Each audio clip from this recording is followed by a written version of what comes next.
وهسه حبايبنا خلصت الدولمة وهذا شكلها النهائي، وألف عافية. صيام مقبول، إفطار شيء.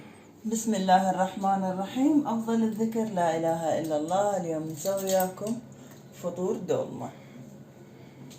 هاي المواد مالتنا: منقع تمن، هنا باقت معدنوس أو كرفس، لحم، ورق عنب، سلق، وهنا باقي المواد مالتنا. طبعا نزرف وهم بوتيتا، فلفل، بصل، وشجر. طبعا الشجر نقشره ونحفره بهالشكل هذا. تعالوا ويانا نكمل باقي الطريقة. وهسه عندنا هاي اللب، طبعا مال الباذنجان، البوتيتا والبصل نثرمه ناعم ونخليه ويا الحشو. تعالوا ويانا. هسه حبايبنا بعد ما ثرمنا الحشو بهالشكل هذا، خليه ويا التمن اللي هو الرز، اللحم والمعدنوس.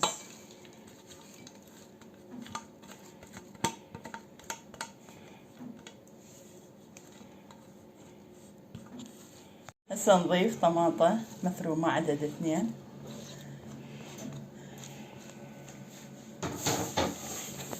هسه حبايبنا نبدي نضيف البهارات مالتنا: فلفل اسود ملعقة شاي، لمندوزي او ملح الليمون ملعقتين شاي، بالشكل هذا. ضفنا بهارات جدر، لمندوزي، فلفل. حنضيف ملح. هسه ملح دائما نقول حسب الرغبة. نضيف المعجون، معجون ملعقتين طعام كبار، واذا احتاجينا بعد نضيف. هسه نخلط كل المواد سوا بهالشكل هذا.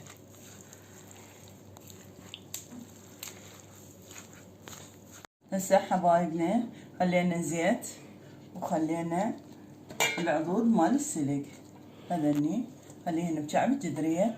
هسه حنبدي نلف الدولمة. الحشوة مالتنا خلينا زيت شوية بهالشكل هذا. طبعا خليت 4 خواشيق معجون،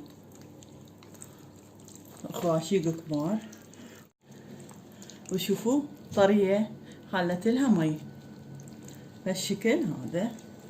هسه نبدي نلف الدولمة مالتنا. البصل بهالشكل هذا نلفه، نبدي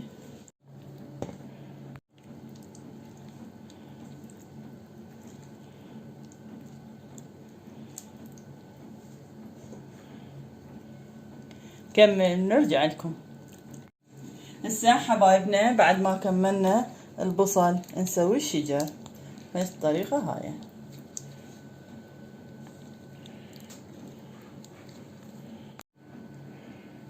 باذنجان بهالشكل هذا،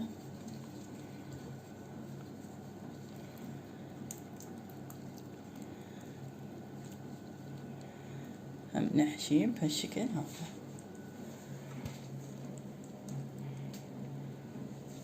هسه بوتيتا هم بهالشكل هذا.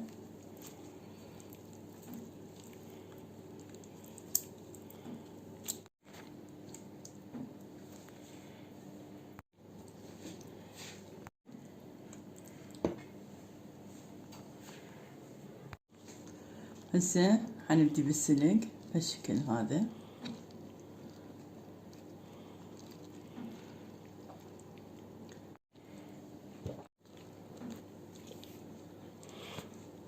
نكمل نرجع لكم.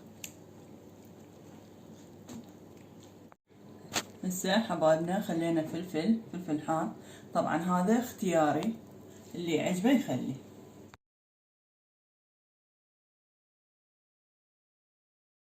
هسه حبايبنا خلصنا. هسه نخليها على النار. تعالوا ويانا. وهسه حبايبنا بعد ما خلصت الدولمة مالتنا وهذا شكلها، هسه حنقلبها بالصينية.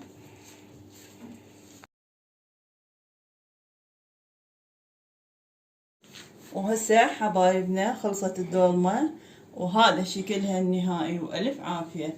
صيام مقبول، إفطار شهي.